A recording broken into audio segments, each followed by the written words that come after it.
guys, it's Demo Man here, and special thank you to everyone who's stuck with my channel. I mean, thank you guys for sticking around, even though I wasn't making any content. But yeah, I'm back now. I'm gonna try and get a video out once a week. So let's talk first of all about the big headline here, which is Citizencon 2016.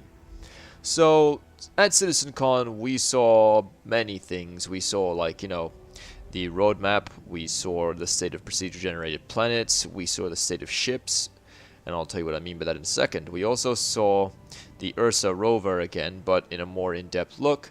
We saw NPCs that were aggressive, walking around NPCs. We saw weather, and we saw wildlife, and an in-depth look at what they can do with procedural planets and how they can make them so quickly. So let me just skip right ahead here and get to the procedural planets V2 technology.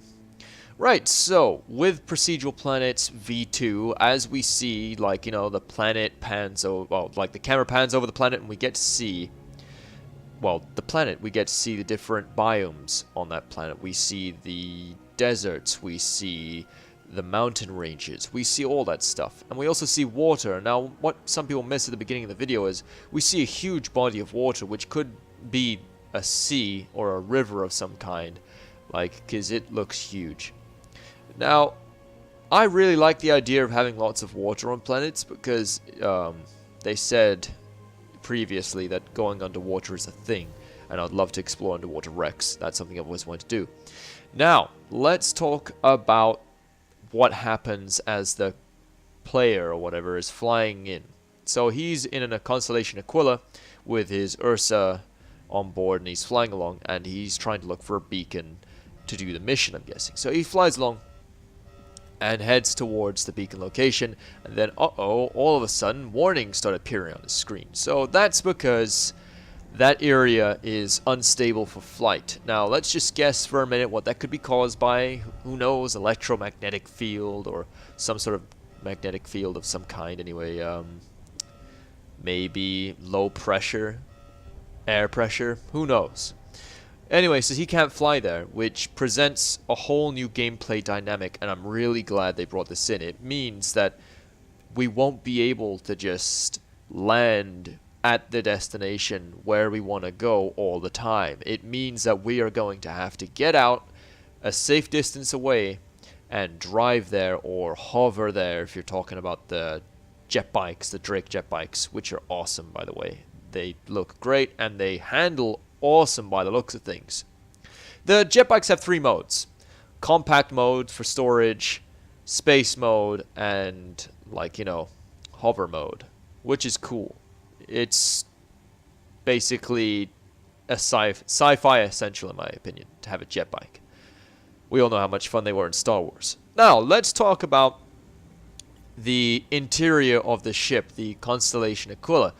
This is a ship that we haven't seen flight ready before like this. I mean, this is awesome. Where the ship has come along leaps and bounds. Like, the Constellation Aquila now looks amazing, and it looks like it flies great in atmosphere, which is awesome.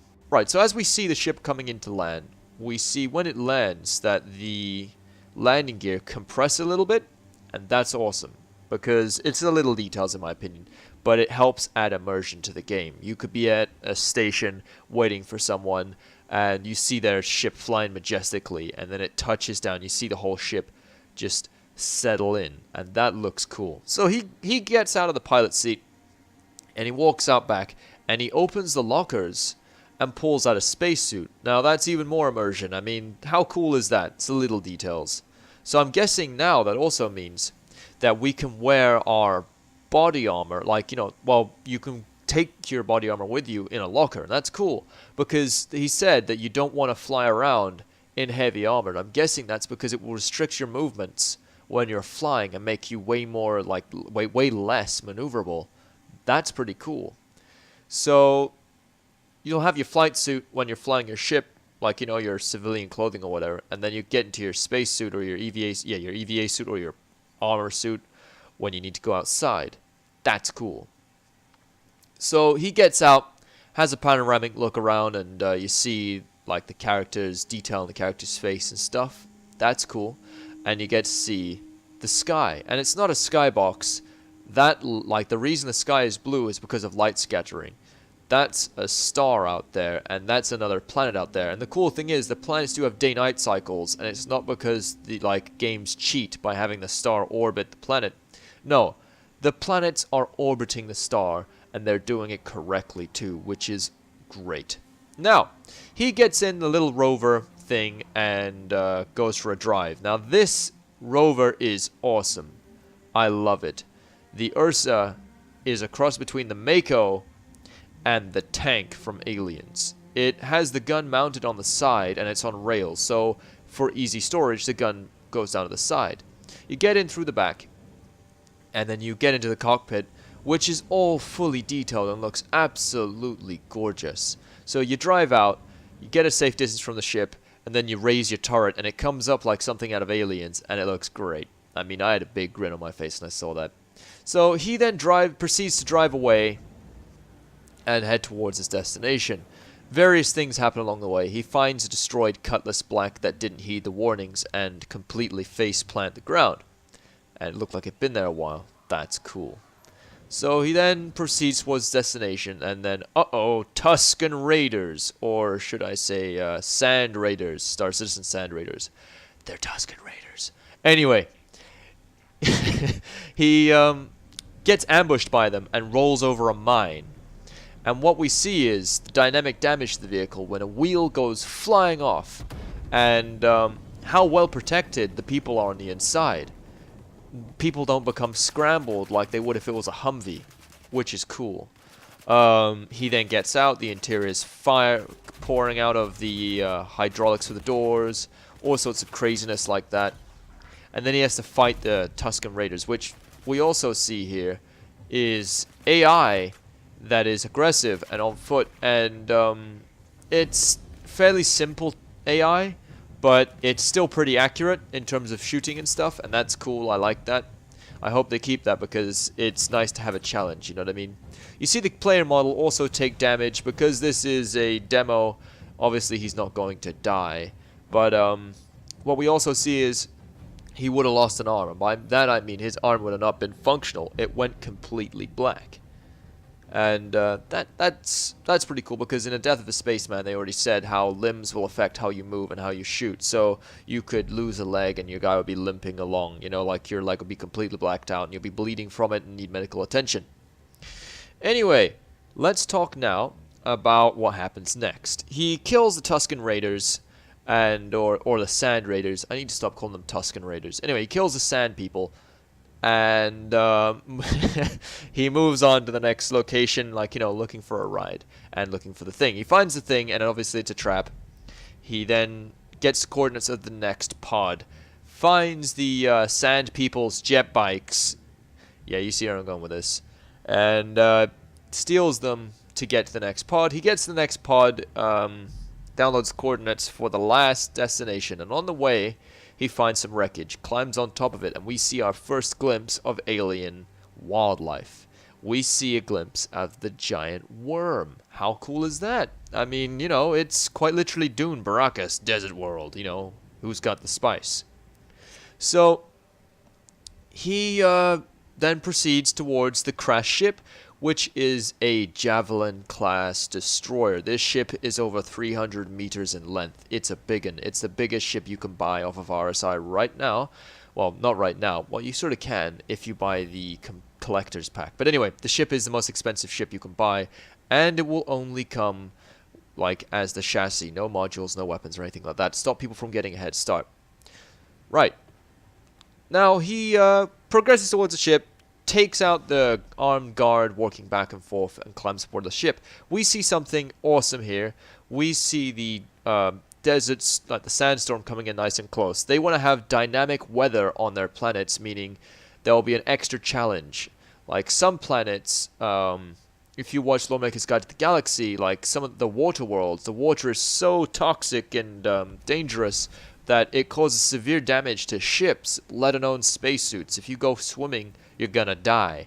You fly your ship in there, and who knows, it rains, you're in big trouble. Like, you know, you're going to have electrical failures and all sorts of stuff, and maybe an engine will blow up and it'll be crazy. Think like acid rain. So, well, only way more dangerous. So, what happens is, the guy goes up and we see our first glimpse of hand-to-hand. He stabs a knife in the guy's throat for a stealth kill.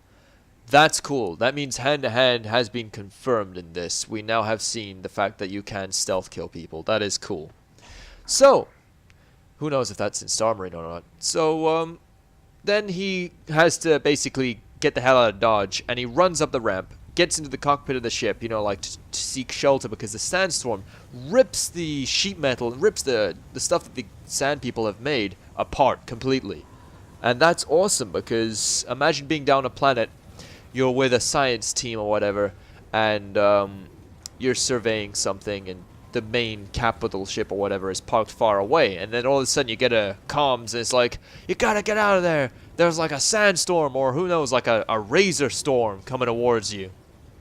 And then you gotta run. You get in your vehicle, and who knows, you got a flat and you can't move, or it's out of power. And then you have to run and try and find a cave or something. How cool is that gameplay dynamic? I mean, weather can make things way more interesting. Hell, even if you're in the transport industry, like, you know, where you're transporting players or cargo, and then all of a sudden there's a hurricane when you're trying to land on some space station in the middle of, like, you know, or like some outpost in the middle of the sea. Like, you know, like ferocious waves and winds and stuff blowing you around. It'll be awesome. Right, so I'm getting a bit carried away here. But basically, what we see after this is the sand people's jet bikes coming in reinforcement style. You know, we gotta head back to base, you know, Bobby's been hurt type thing. And then we see my favorite part of the video, a ginormous sandworm that's a cross between Tremors and Dune come bursting out and immediately proceed to eat one of the jet bikers and his bike as it blows up, as it pops out the ground. What not many people have noticed in this is you see a sand person on the ground running away from it. I'm guessing he was knocked off of his bike, and you don't see his bike anywhere to be seen. But you see him running away as the camera, like, sort of moves around. You see him in, like, at the corner of, like, the frame as he runs away from this thing. The guy shoots it with a sniper rifle, and as it turns to him and it roars, you see the saliva actually, like, you know, hitting the screen, like the little specks of water and stuff. That's a really cool effect. Hey, who knows, like, you know, imagine fighting this thing in the game. You'll be with your friends, and then all of a sudden, giant sandworm. Would you fight or would you run? Post in the comments below what you would do. But yeah, that's pretty much it for the Procedural Planets V2 quick 30-minute video they did. I'm going to be doing a video on the technology they used to make the planet and stuff, and how they did it. So yeah, let me know if you enjoyed the video. Post a like and share it or whatever, and comment. I mean, it's up to you at the end of the day. I do all this for free. I make no money off these videos. I don't have monetization. I do this because I care. No, but I do these videos because I find it fun. But yeah, as always, Commanders, fly safe.